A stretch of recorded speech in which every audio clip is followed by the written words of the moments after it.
بسم الله الرحمن الرحيم. عاوة بشهر أكتوبر صدري طبعا مالين جمعة وحن ربائنا هلك كل وداعو بالشدة الصوماليات بالشدة بنتلانبا وركو آدم مرحلة دا بنتلان هذا مريسو وحن مركو أوه الرئيسة هلك أمريكا ودريا دمان شعب ريد بنتلان ملك جوغان قولي إزدبا جوغها أي قارين هدي عن لها الدنع سياسة هدي عن لها الدنع دقالها هدي عن لها الدنع أمني هو مركا كابياش دقالها سيدو كلو عن روانا الكبنبلية وقدرو ديغانا دا SSC قوشي أي كقارين إن أي كفوغيان طبعينتي بانيد أي كسعوتي مغالة اللاسعانوت ومانتا دادك أي كنوليهن سي حسيلونية نباد kala dambeyn ay jirto maamul u adeega bulshadana oo halkaas ka yaqaan waa fursad qaali u ah dadka Soomaaliyeed in ay yaraato colaadaha iyo isku dhacyada aanan horumarka u keenayn bulshada. Puntland waxay ka dhalatay burburkii iyo qaranjabkii ku dhacay COVID-19 dalka Soomaaliya iyo dagaaladii sokeeyay ee baanaa ee dhashay iyo kala irdhowgii bulshada Soomaaliyeed ku dhacay. Arrintaas waxa ay fursad u noqotay in dadka waxgaradka ah ee ku nool gobolladii ku bohoobay maamulkaas ee ka koobnaa 5 gobol iyo degmada Buuhoodle muddo dheer iyo falanqayn dheer kadib ay yaqleeleen maamul bulsho ay heshiis ku noqotay oo la yaqleelay 98 kaasoo gundhigiisu ahaa dhowr qodob. qodobka koowaad oo ahaa inay nabadooda iyo xasiloonidooda iyo wada noolaanshahooda ay adkeeyaan. qodobka labaad oo ahaa inay helaan bulshadaasi adeeg dowladeed oo daadegsan oo bulshada u adeega. qodobka saddexaad oo ahaa in la helo nidaam siyaasi ah oo ku dhisan axsaabta badan iyo doorashada madaxdoodu ay dadweynuhu soo dooranayaan taladana dadweynaha u dhawaanayso. qodobka afraad wuxuu ahaa in la helo dowladda Soomaaliyeed oo saldhig adag leh oo nidaam federaal oo lagu wada kalsoon yahay ku qotonto. muddadaa dheer ee 25 sano ah waxaa deegaanadan Puntland u qabsoomay guulo waaweyn oo taariikhi ah oo bulshadoodu ay maanta ku naaloonayaan. waxay heleen nabad, waxay heleen xasilooni, waxay heleen horumar aynan gaarin muddadii ka horreysay ee dowladda Soomaaliyeed ay jirtay iyo xilligii isticmaalka toona. waxay ku tashadeen awoodooda, waxay ku tashadeen caqligooda, waxay ku tashadeen hantidooda, waxay maalgashteen dhulkooda. waxaa maanta ka jira nolol degan oo leh dhammaan wixii bulsho u baahnayd hadday ahaan lahayd waxbarasho, hadday ahaan lahayd caafimaad, hadday ahaan lahayd ganacsi, hadday ahaan lahayd horumar. kuma uusan imaan arrimahaasi si sahlan iyo si dhib yar. waxay ku timaaday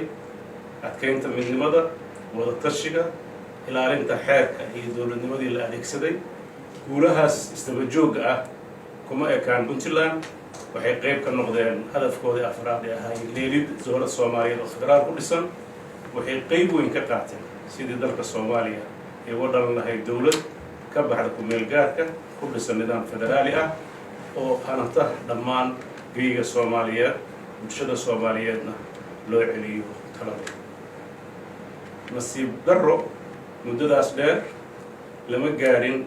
dowlad Soomaaliyeed oo dalka Soomaaliya oo dhan haratay oo ku dhaqda nidaamka iyo qawaaniinta iyo shuruucda dalka u degsan. weli waxaa jira qayb Soomaaliya ka mid ah oo taagan inay dalka ka go'do. weli waxaa jira qaybo badan oo dad argagixisaa gacanta ku haya. weli waxaa jira meelo aanan gaarin adeegyo bulsho iyo ammaan. arrimahaas soo socday muddada dheer waxaa Puntland runtii gaari weyday ama qabsan weyday inay dhammaystirto qodobkii ugu muhiimsanaa ee bulshada Soomaaliyeed ay sugayeen. qodobkaas oo ahaa qodobkii lixdan iyo sagaalkii isbeddelkii dowladda rayidka ah ku yimid ka dhashay waa qodob gobollada puntland taariikhda ugu adsaysa madaxweyne cabdirashiid cali sharmaake allah u naxariistay lagu dilay dalka inqilaab ka dhacay la laalay dhammaan shuruucdii iyo qawaaniintii jirtay la baabi'iyey axsaabtii la xirxiray siyaasiyiintii dalka soomaaliyeed uu galay marxalad kelitalisnimo ah iyo militari ah iyadoo aan u aaneynayno xilliyadaas duruufihii dalka iyo adduunka markaa ka jiray laakiin miro dhalkeedu wuxuu noqday dadka soomaaliyeed inay dib dambe ay isugu soo noqon dagaalo sokeeye ka dhacaan burburka weli u taagaya puntland waxay garowsatay hoggaankeedii dhaqan iyo keedii siyaasiyeed ee markaa jiray inay ahayd meesha sartu ka qorantay in talada jojoobka ah oo koobani aysan noqonayn mid miro dhal ah ee talada dadka loo celiyo waxaa lagu xardhay xeerkii iyo axdi qarameedkii u horreeyey 98 waxaa la go-aamiyey muddo 3 sano in la helo nidaamka xisaabta badan iyo doorashada qof iyo codka waxaa lagu xardhay dastuurkii puntland ee la sameeyey waxaa lagu qoray dastuurkii soomaaliya ee 2012 qawaaniinta maanta soomaaliya ay leedahay meel kasta iyo heer state iyo heer federaal waxaa ku wada yaalla dowladda soomaaliya inay tahay dowlad dimuqraadi ah oo federaal ah oo hanaanka doorashada u yahay hanaan doorasho qofiga puntland 25 sano ay jirtay duruufo kala duwan ayay soo martay marna madaxdii dalka ka jirtay kama aysan gaabsan sidii yoolkaa loo gaari lahaa madaxdii kala duwanayd duruufaha kala duwan ee markaa jiray way dhici kartaa mararka koowaad inay hortawintayaan ama duruufaha amni ay horreeyeen ama duruufaha nololeed iyo leelidda hay-adaha dowladdu ay sabab u haayeen waxaase muddadii u dambeysay oo 15 sano u dambeysay la horumarinayay sidii dalkan u heli lahaa doorasho qof iyo cod ah laga soo bilaabo xukuumaddii cabdiraxmaan farole oo wax badan ka qabatay shuruucda iyo qawaaniinta doorashooyinka aasaastay guddigii doorashadii ugu horreeyay madaxweyne cabdiweli sidoo kaleeta ayuu guddigii doorasho cusub sameeyey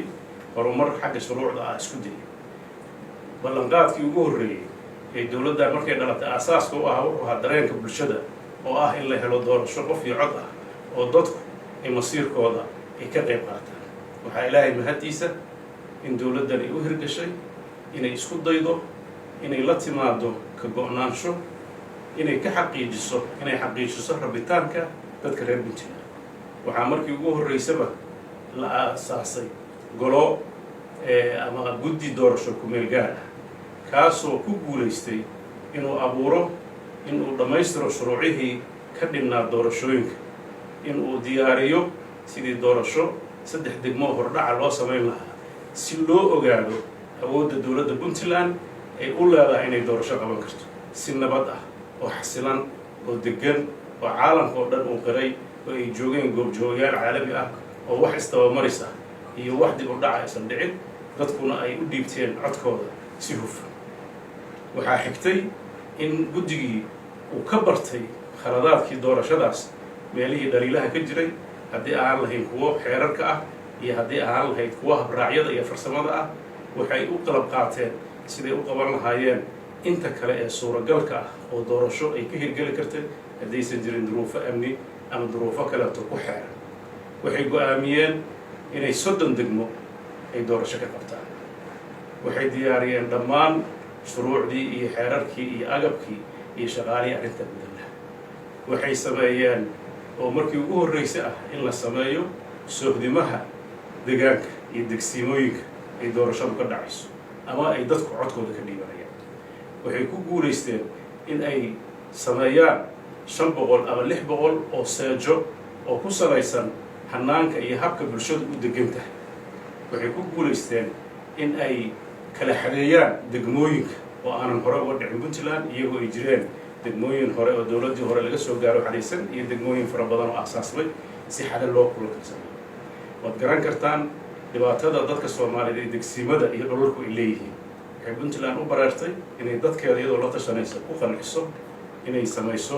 sohdimo ay leeyihiin degmooyinka oo maanta noo fadhiya waxaa lagu guulaystay in la sameeyo registration ama diiwaangelin dadka reer puntland iyadoo ay adag tahay wadciga wacyiga dadkan oo weligood aanan arag jiilasha hadda jira doorasho wax la yidhaahdo. waxaa sidoo kaleeto ku cusbaa bulshada deegaanada oo dhan waa markii ugu horreysay oo golayaal deegaan dadkani doortaan. xataa xilligii dowladdii rayidka ahayd ee 9 sanaha waxaa la dooran jiray waxay ahayd gole baarlamaan oo keliya ah oo heer federaal heer Soomaaliyeed. waxaa hadda la dooranayay golayaal deegaan oo runtii culayskooda iyo dareenkooda lahaa. waxaa la doortay 730 wax ka badan oo 30kaas degmo ah ama 800 ku dhow markii ku hore lagu daro oo muwaadiniin ah oo musharaxiin ah oo ay u tartamayeen 9 urur siyaasadeed. 3,000-4,000 oo qof wax ka badan ayaa tartan galay oo dowladda Puntland ay awood u heshay inay maareyso oo kala madayso oo ay doorasho hufan oo xalaal ay ka dhacdo oo maanta cid walba ay ogsoon tahay. haddaba intaas ay dowladda Puntland maraysay waxaa mar walba hareer socday caqabado ka imaanaya bulshada iyo caqabado ka imaanaya dad dana gaar leh. arrimaha bulshada ka imaanayay xoogoodu waxay ahaayeen wacyiga iyo dareenka ay ka qabaan doorashada. waxaase lagu guulaystay guddiga doorashada oo kaashanaya ururada aan dawliga ahayn, dowladda, wasaaradda arrimaha gudaha iyo waxgaradka reer Puntland gudaha dibad jooga in wacyigelin baahsan laga sameeyo oo dadku ay u sahlanaatay inay ogaadaan natiijada meesha loo socdaa. waxaa ilaahay mahadiisa inaan ku soo beeganay xilli aaladda wax la isugu tabiyey ay horumartay, xilli dadku meel kasta uu joogo goobtaas iyo meel kasta waxa ka dhacaya. waxaa farxad ah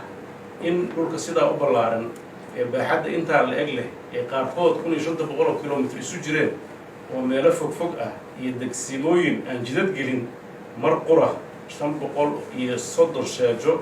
in doorasho ka dhacday. 6dii maqribnimo markii la xirana tirin loo bilaabay iyadoo meelaha qaabkood aysan lahayn koronto oo matooro u shidnaayeen qaarna tooshash u socdeen. waxaa lagu guulaystay 10kii habeenimo in natiijadii la hayay sida adduunka kaleeto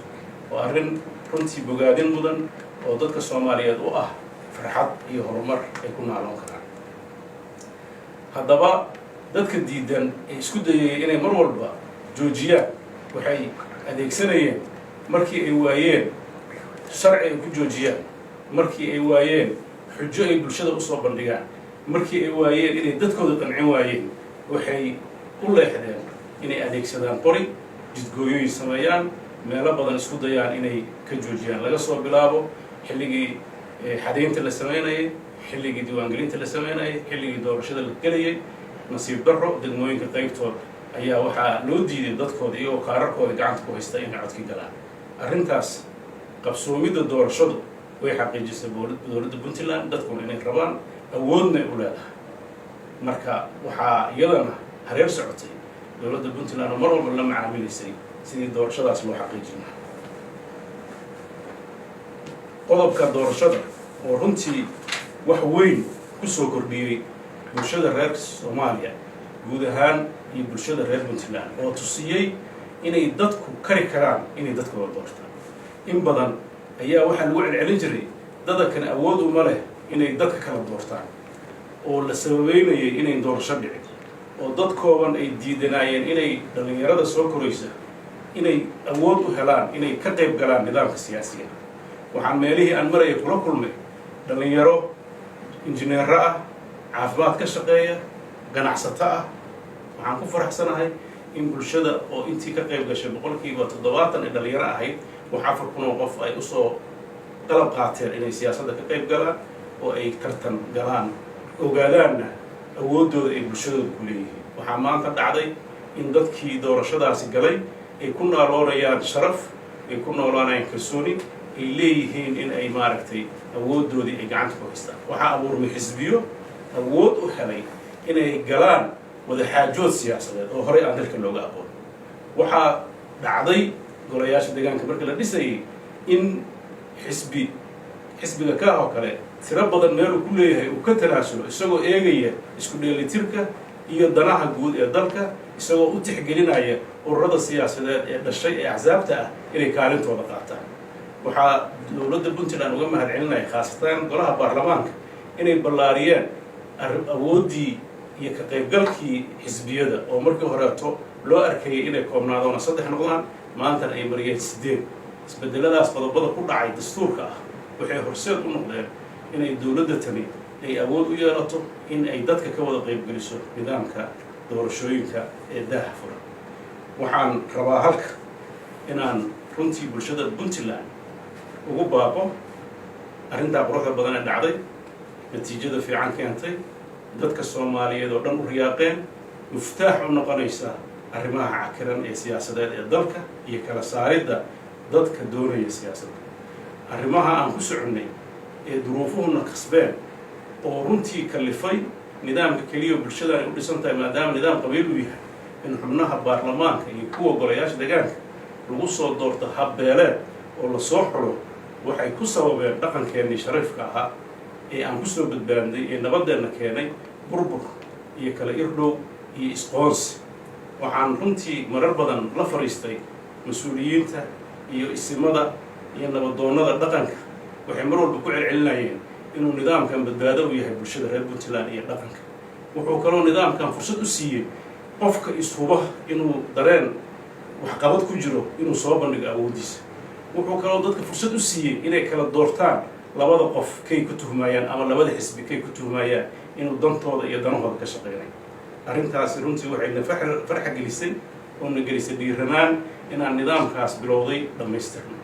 waxaa laga shaqeeyey dhammaan shuruucihii ay u baahnaayeen sidii doorasho qof iyo codol looga gaari lahaa dhammaan hay-adaha dowladda ee la doorto waa golayaasha deegaanka golayaasha wakiilada iyo madaxweynaha iyo madaxweyne ku-xigeenka waxaa noo idlaaday inta badan deegaanka iyo degmooyinka golayaasha in badan inkastoo ay muuqan tahay duruufo gaar ah inta qabsoontay waxay dhageysiisay inaan gudan karno in aan doorasho inta dhiman la qabto doorashada hartay ee golaha wakiilada waa in kooban golaha wakiilada ee Puntland waa 66 halka 30 degmo oo kaliya 50 degmo ama 33 degmo kaliya ee ahaayeen wax 800 ku dhow hadda golaha deegaanka golaha baarlamaanka waa 66 qof marka waa garan kartaan dowladda qabatay 800 oo qof oo 9 urur ay ku tartamayeen inay qaban karto 66 qof oo 8 xisbi ay ku tartamayaan sidoo kalena madaxweynaha iyo madaxweyne ku-xigeenka ku tartamay waa arrin aad u sahlan oo ka fudud tii hore waxaa intaa dheer waxaa la aasaasay oo maanta shuruucdiisii iyo xeerkiisa ku fadhiyo oo la dhaariyey PEC oo ah qolada u qaabilsan doorashada inay u qabato 6 sano soo socota waxaan ku faraxsanahay kulankii aan xal la yeeshay inay markii la magacaabay oo la dhaariyay ay hawshooda guda galeen ay ku howlan yihiin sidii waxyaabaha dhiman ee dhinaca sharciga ah iyo waxyaabaha dhiman ee dhinaca farsamada ay u gudan tahay waxaan iyagan u cadeeyay dadweynahan u cadeynaya dowladda Puntland waxa ka go'an awood kasta oo ay leedahay inay la garab istaagto qaybta ugu aadan ee dhinaca amniga iyo tasiilaadka ah sidii ay PEC u qaban lahayd doorasho hufan oo xalaal ah oo ku dhisan sharci oo waqtiga sharcigu u ogolyahay ku dhisan in ay u qabato bulshada reer Puntland oo ku aadan doorashooyinka golaha wakiilada iyo madaxweynaha iyo madaxweyne waxaan halka rabaa inaan uga cadeeyo bulshada reer Puntland anoo ku hadlaya afkooda iyo dareenkooda iyo sharcigooda iyo dastuurkooda nidaamkii aad qaadateen oo aad soo tijaabiseen oo aad ku caanamaasheen oo maanta ku faraxsan tihiin inuu hore u socon doono waxaan rabaa inaan halka bulshada Soomaaliyeed u cadeeyo wax nidaam la yiraahdo ku darsi ah dowladda Puntland iyo aniga ka madaxweyne ahaan inuu qorshahayga ku jiro diyaarna aan u ahay inaan dalka si sharci darro ugu shaqeeyo sharci baan ku joognaa sharci baan ku tartami doonaa haddii ilaahayno haddiina lagu doortana sharci baan ku hogaamin doonaa sharci darro uma socno cid kasta oo sharci darro ku baaqaysa ama qalalaaso iyo burbur dalkaan u horseedaysa waxaan ku waanin lahaa kuna la talin lahaa inay ka waantoobaan oo dadkooda ugu adeegaan sida dadkooda doonayaan oo qawaaniintii sharcigu u ogolyahay waxaa u furan fursad waxaa furan xisbiyo waxaa weli furan albaabada xisbiyada oo ay ka mid tahay xisbiga ka inay ku soo biiraan oo ku tartamaan oo ay ku dhiibtaan awoodooda dowladnimo ee ay doonayaan inay dadkooda ugu adeegaan wixii intaa ka baxsan waxaan rajaynayaa inay noqon doonto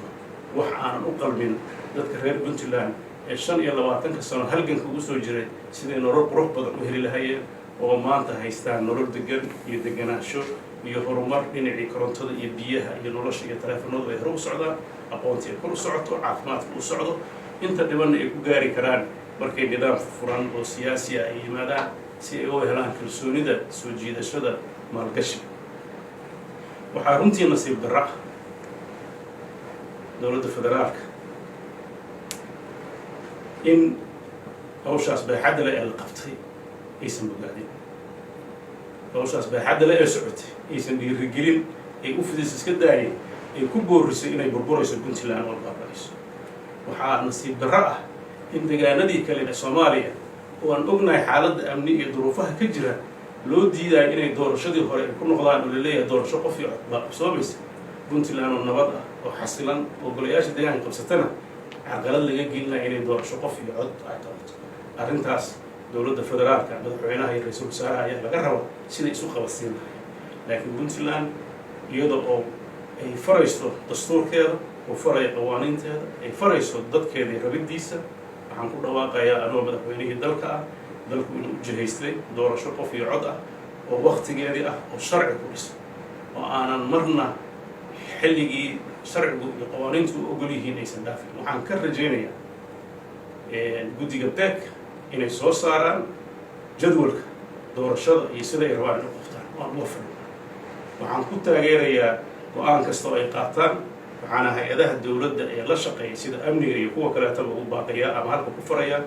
إن يودي الجروبان إن قوانين يشروع ذلك وهو قاسمان جدولك دور الشر يسود يسبقنا يكشقيا وعن سيد القرار فرين وقدريا حسابت جودهان إن يودي الجروبان دور الشدي مدة التامين waxaan rabaa inaan fariin u diro taageerayaasha xisbiga ka inay u diyaargaroobaan sidii doorashadii loo geli lahaa oo ay maaragtay wadeenadooda deegaanada guud ahaan dadka ay u wacyigelin lahayn sidii doorashada waxaan ugu baaqayaa cid kasta oo reer Puntland inay arrintaas garab siiso haddii gudaha joogto iyo haddii dibadda joogto waxaan sidoo kaleeto halka fariin uga dirayaa dadka Soomaaliyeed kaleeto inay wax ka bartaan oo ay raacaan wadadaas oo ah wadada kaliya dalka Soomaaliya ku xasili karo oo loo dhaweeyo talada dadka intaas waa fariinteeda ku aadan doorashooyinka waxaan rabaa inaan halka fariin kaleeto aan uga diro dadka SSC Khaatumo gobolada SSC Khaatumo waxay ka mid ahaayeen bahwadaagtii wada dhisatay Puntland waxay qayb ka ahaayeen heshiiskii bulshada waxaan halka rabaa inaan ka cadeeyo in aan ku taageersan sida marar hore ku taageernay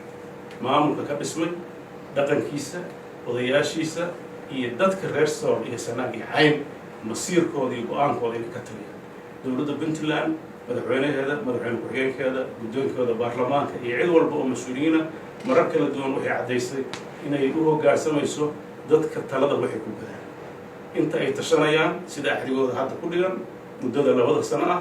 waxaan halka uga dhawaaqayaa dowladda Puntland sidoodii ayay u leeyihiin xuquuqdii iyo wax kasta ay kula hayeen maadaama xadiga lagu heshiiyo si adiga dastuurka u dhigay mas'uuliyad baa naga saaran ammaankeeda difaaceeda iyo adeegeeda waxaan rabaa inaan kula dardaarno SSC maamulkeeda inay ku dadaalaan adkeynta nabadgelyada iyo xasiloonida iyo adeegida bulshada waxaan sidoo kale fariin u dirayaa dowladda Soomaaliland baan u rajaynayo in colaadihii dhacay sabab kasta ha lahaadaan ay halka ku adkayso in colaad kala hurin in dadka walaalaha ay ehelka ay dariska ay deegaanka aan la isugu dhiibin colaad hor leh oo sababi karta in dalkan burbur hor leh u fadhiyo waxaan ugu baaqayaa dadka Soomaaliyeed meel kasta ay joogaan in la ixtiraamo rabitaanka dadka deegaanadooda loo daayo wixii ay ku tashadaan lagu hogaamiyo siyaasiyiinta rabta inay dadka afduufto ku cadaadiso waxaan xaq ahayn sax uma noqonayso inay dadkan hoggaankiisa mas'uul ka noqdaan cid kasta oo Soomaaliyeed waxaan u rajaynayaa deganaansho waxaan u rajaynayaa horumar waxaan rajaynayaa dadka Soomaaliyeed ee gartay iyo dowladda federaalka ah ciidankeeda ay ku howlan sidii ay uga saari lahaayeen argagixisada dalka waxaan hiil iyo howlba la garab taaganahay sidii arrintaas looga mara dhalin lahaa waxaan u rajaynayaa dadka in ay u midoobaan ka saaridda dadkaasi wax weyn ma haddii la ilaaliyo khilaafka u dhexeeya mithaalna waxa uu ah Puntland oo shacab iyo dowladda mar walba ay u daagan yihiin inay deegaanadooda xasilooni ka shaqeeyaan waxaan dadka Soomaaliyeed u rajaynayaa horumar waxaan u rajaynayaa xasilooni wassalaamu calaykum warahmatullaahi wabarakaatuh